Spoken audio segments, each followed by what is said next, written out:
Hello, everyone, and welcome to this episode of Healing Conversations. My name is Einav Avni, the person behind Untangled Coaching and now also Untangled Healing.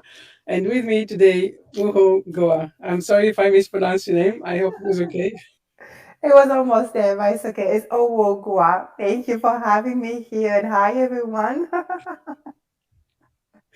So, well, I'm going to have that every It's time I say your okay. name. It's okay. So, tell me a little bit about yourself. Of course. Let me start with why I do what I do.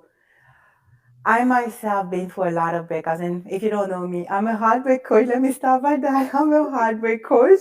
And why did I choose heartbreak coaching? Because myself, I've been through a lot of breakups, and every time I noticed I was losing a part of who I was trying to become what I thought they wanted me to be, and I was losing where I was. And there is that saying that sums it very well. I am not who I think I am. I am not who you think I am. I am who you think I am. And I think it's by Thomas or Tom Cooley. And that's exactly what went on. And I couldn't be silent anymore. I was miserable in my own skin and I was chasing love, but I was still self sabotaging until I stopped and I realized that what I was dealing with went deeper than what I thought. I thought it was because I couldn't trust men, right? Coming from my culture, or men cannot be trusted, but it was the fact that I was rejected as a child by my paternal family since my mother was never accepted. So I believed that I was not worthy of love because if my own blood could not love me, who else is gonna love me? So I was dealing with that. And to validate that, I was self sabotaging or rejecting the man or even selecting unavailable men. So everything changed for me when I reckoned with that fact and I started to embrace myself. But for me to get to that, I had to fully reconnect to my essence and really accept all of me. And once I did that, I started to change the course of my journey and really, no matter what, trying to be my most authentic self. And in the process, I healed. Still on the journey, but yes. Yeah, I guess it's a lot. It's the journey never stops, right? Yes, But what you're yes. saying already, I just want to ask really, because I think we all able to say, oh, I have things that I don't like about myself, or things that I recognize that are not helping me, or all of that. But to actually change and get back onto that path of alignment of I am who I am, and I am now. I know who I am, and I'm accepting who I am. That is such a huge thing. How did you actually do that? What did that look like, and how did you know that you were on the right path? Or uh, tell me a little bit about that. Yes, yes. To me, it started in two steps. The first one is I'm Catholic, so I went back to my God, like prayers. But even with that, I held on to something. I'm like, God, why would you let that happen to me? How come I'm being rejected? And I realized that yes, people might not accept me, but what they think of me or who they think I am has no weight until I allow it to have weight on me. Right? So it's that acceptance. Once you accept what people say of you, then you take on that burden. So it was reckoning with that fact and saying, you know what? I don't care what they say of me. I don't care who they think I am. I want to be on that journey where I find myself, where I understand myself, and where I can accept me. And it's okay if people cannot accept me, then they were never meant for me. So the second phase of that was for me to have self-intimacy and self-acceptance. I spent a lot of time by myself. And by that I mean I went on to a journey of dating myself to self-intimacy, where on a weekly basis I will do something. It could be I will make up reservations and go to dinner with me.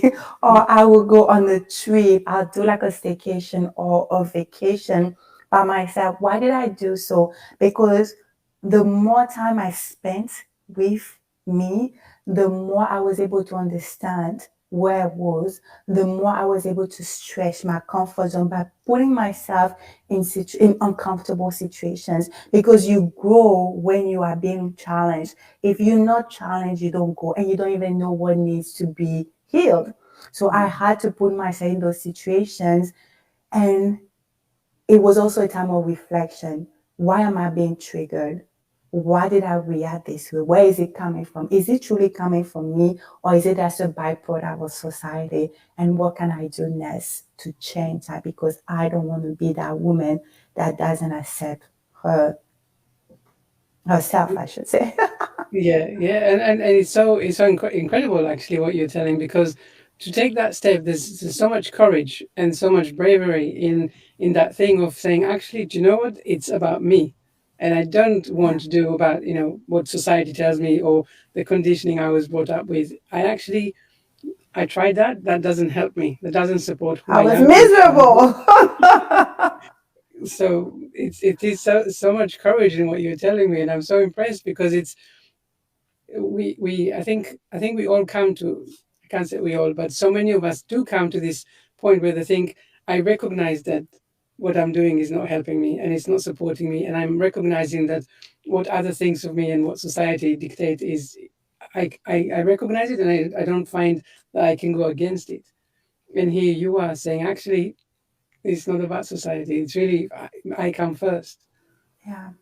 Like I love to go back to like statements that are helpful for me, or even stories, and automatically I go back to, I'm translating into like English, from French to English, but is hell. How do they say hell? Hell is others, or the word is hell, meaning that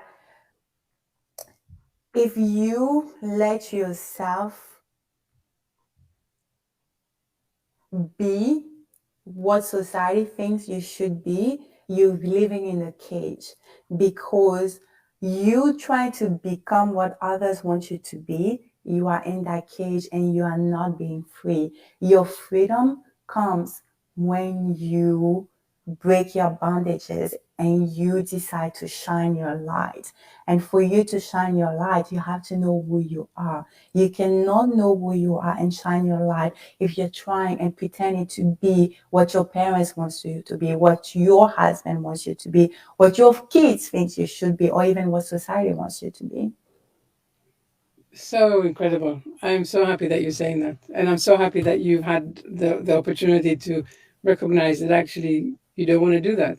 That's so incredible. It goes really, because it's so interesting, right? Someone obviously invented or said that sentence that you quoted. Yes, yes. But I mean, I'm saying that because it's not the norm. It's not the norm. What I'm seeing with so many of my clients and people I'm in touch with is that it's the other way around. Is that I want to break free. I want to get back to who I am, and I can't, because the shackles of society and expectations and conditioning, all of that is so hard that when I try to break free, I feel so lost. So I'm really full of admiration for what you're saying, and I hope that people are, when they are listening, that they take a good I note of know. that. I know. Thank you. And yeah, like, and going back to what you said, is counterintuitive, but there is freedom in losing yourself. There is freedom in losing yourself, because if you try to pretend you're not happy, but we don't shine our light because we're afraid of who we might encounter. Would I love myself? Would I really love like Ohouo or whomever you are? But you Mm. don't know until you make the steps. And it's not going to be an easy peasy journey. You'll take wrong turns, but you always have to recalibrate. You have to journey, and you have to accept that it is your past, it is your journey. And what you're going through is not to harm you, but is to embellish you. There is growth in every step of your journey. Once you see that as a growth opportunity, then it's different. You don't say, okay, oh my gosh, I always have misfortune. No, take a moment, step down. What can I learn here? And what is the root cause? What can I do to shift it? Mm. I love it. And I think what you say about, also spending time by yourself, that's exactly the opposite of what so many of us are doing. Like, by myself, me, no, where's my phone? Where's my this? Where was that? And we actually never do anything like that. I mean, for me, with my story, that's exactly what I've done at some point when I decided a long time ago that I didn't want to live by fear. And so I had this formula and I said to myself, does it scare me? Yes, I'm definitely going to do it. And I did everything. I went by myself, I went traveling, I went did so many things. But I think you took it a step even further than what I have, because for me, I definitely still recognize that there's a lot of, the conditioning. And that's Yeah. it's a very interesting kind of internal fight. Like, do I want to listen to this or do I want to just do what I want? And yeah, that conversation. Yeah. Um, It's yeah. a journey. It's a journey. We all on the journey. You have good days, you have bad days, you have excellent days. And I'm not going to say the full line. And again, I love to go back to statements or stories because then you remember. This one it's a poem. I think it's by Bukalia, something Bukalia. And it's about risk. And he's saying that the person who risks nothing, does nothing, has nothing. You might avoid suffering, but you are not free. And that's what I try to live by. Like you said, I fear it, so I will do it. If I don't risk it, I'm in a cage, I'm a prisoner of whatever that might be. But once I decide to actually do it, I reckon with the fact that actually not the fear that I had is non-existent. And I build my confidence and you add on top of it and you have more, your life has more meaning because you're not content in a box. You try, you evolve, and you live in the moment. And I think I really like to emphasize this idea that we fear what we don't know. And so we constantly sit in that fear. And what will that be like? And I don't think I can do it. I don't know if I'm going to make it. So I'd better stay here where it's familiar. And even if it's not pleasant, I still know where I'm at. And what you are saying is that actually, when you say, you know what, fear, no fear, I'm going to just do it, and I'm ready. Hit me, Yeah, kind of really. thing. Yeah. When you brace yourself and you go through the storm, you recognize that actually, first of all, it wasn't as scary, and second of all, you are strong enough to take it. And Yeah. the riches that you find on the on the other end, you could never imagine. Yeah. So yeah, absolutely. So tell me, so you've done this incredible journey, and of course not finished, but you've got the roots and the foundation of the journey. How did that connect you then to what you do now? That, like as you said, from heartbreak to heart love. Yeah. I noticed that, like we've been talking about, a lot of women were kept in captivity, right? That it be staying in the wrong relationship for the wrong reasons because I can't sustain myself or I'm staying for the kids. And especially coming from my culture, I'm originally from Africa, I've seen a lot of abusive relationship, and by that it's not necessarily physical, it could be a mental abuse, it could be a financial abuse, but just because women did not think they had a choice, and then you stay there and you're broken and you lose a part of who you are and you say, either way, I don't matter. So I've transitioned to what I do because I wanted to give a voice to women to know that they have a choice and that it starts with them. Your healing starts with you. You are your key to your healing. Whatever you think will become, whatever you feel will amplify. So why don't you try to take one step? Why don't you try to choose you? Why don't you try to know who you are? And that you don't have to stay in that relationship because you think you might not be able to pay your bills if you step outside because he secluded you so he will have power over you. I'm here. I'm holding your hands Let's do it together. You're not alone. Let's do it as a community. I will give you the skills that I know so that you will succeed on your own, but you also will have a community of women that will help you. So that is a bit where I'm coming from and why I've done it. And I've been a victim even myself, like where you're so into it that you don't even realize it. You're like, okay, it might not even be an abuse. You're in a relationship because, like, oh, I just want to be in a relationship. Like, I love to say, are you in love with your partner or are you in love with the idea of being in a relationship? And to me, at some point, I was in love with the idea of being in a relationship because I felt that people looked at me differently when they saw a thought that I was single. That how come you're beautiful and you still by yourself? If something's wrong with you. So just to fit in, I'm okay. I better be with this one. At least no one is gonna judge me. So it's like, no, we don't have to be what society wants us to be. We are who we are, and that's our uniqueness, that is our strength. There's so much in what you're saying, which is incredible.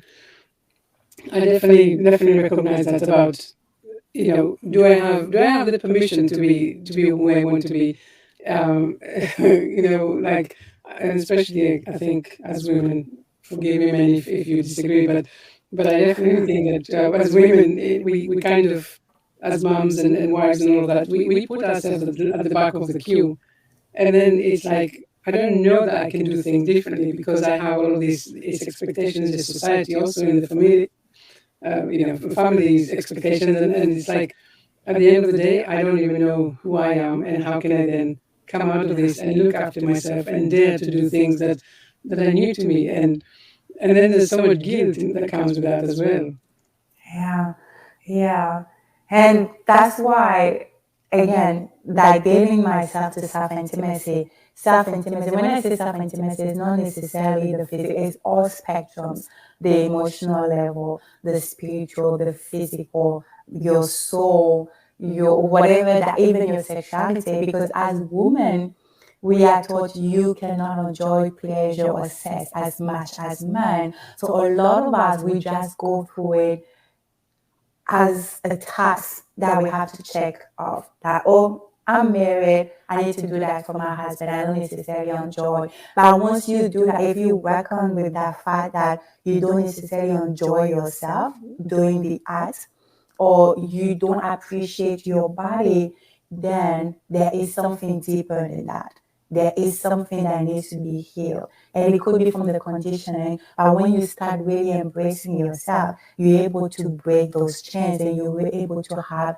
self intimacy with all of you, your mind, your body, your soul, and your heart.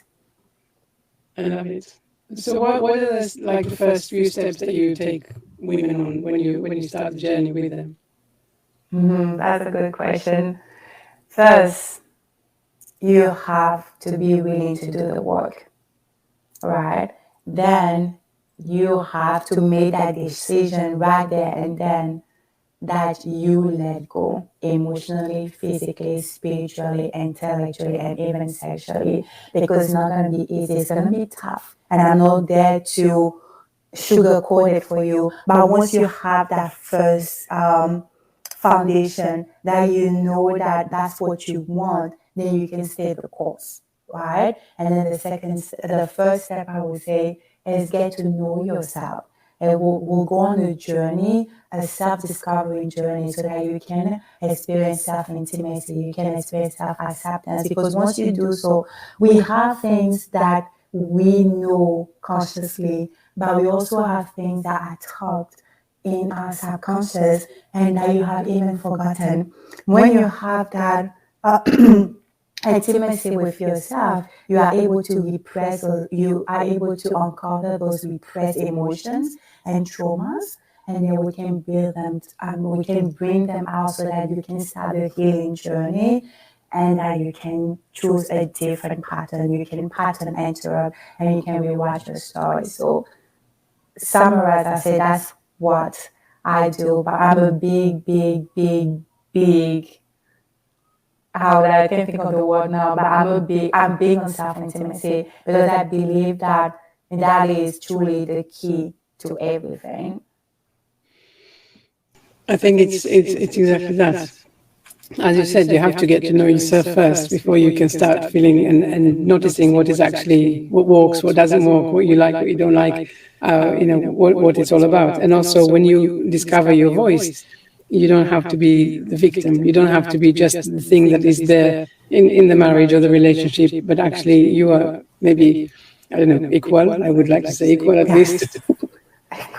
Yes. We don't say you have to know your place as a woman. I'm a big advocate of like women empowered women and stuff. But there's a reason why we have a male figure and a female figure in the relationship because one has to lead. Think of it as in a business, you have a leader. It's the same thing in your relationship. You need to have a leader. It doesn't mean that there is an imbalance. It's just that for the course of life, someone needs to lead, someone needs to follow. And sometimes you shift roles, but you need to reckon your place as a woman as well.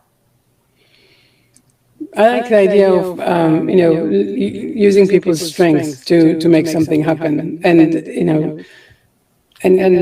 we all bring that to relationships, but also to the world, right? It's like you have something that other people don't have, so let's make sure that we utilize that, so that we build on that. But actually, the important thing is that we allow you your platform, because if you have something to bring or to give, and you keep being silenced, then that's not going to get you anywhere.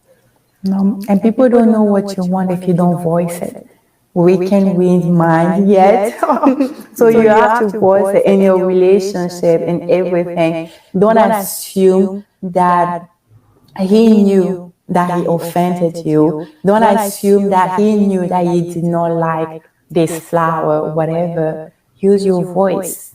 There's a better way to communicate, but you need to use your voice. You need to own your voice, and you need to know what is your voice so that you can utilize it. Yeah, and I guess it's not just in a relationship, right? And it's all sorts of relationships, whether it's in intimate relationships or with family or with your manager or your team and stuff like that. It's giving yourself permission to be yourself authentically. I don't like this word anymore, but yes, still need to use it. Yeah. And Tammy, we're nearly coming to the end of our conversation. So really, what message do you have for people listening? That's a good one.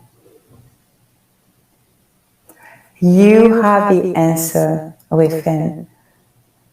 Pay attention and find ways to listen to your heart and trust yourself, because that's when you will get that self-intimacy. Because as women, we have that gift that we know, but sometimes we pretend we don't hear or we don't see, because we might not feel we have the strength to deal with that situation, or we might not feel we have the strength to be on our own. So I would say get in the habit to listen to your heart, to pay attention to your higher self, to messages that you get, and get to trust yourself. Because every time you do that, you are reinforcing self-trust and self-acceptance and your self-confidence. So that is a great starting point for your healing. I like that. But I think actually what I noticed a lot of the time is that people say, well, I do this or I think that, and then I second guess or I overthink what I'm about to say. Like, is that okay that I did that? Is that normal? Am I okay? Or am I too much? Or all of these things. And actually, these conversations with ourselves actually completely derail us from where we supposed to go. Yeah, I love that. Oh, go ahead. I would like to finish.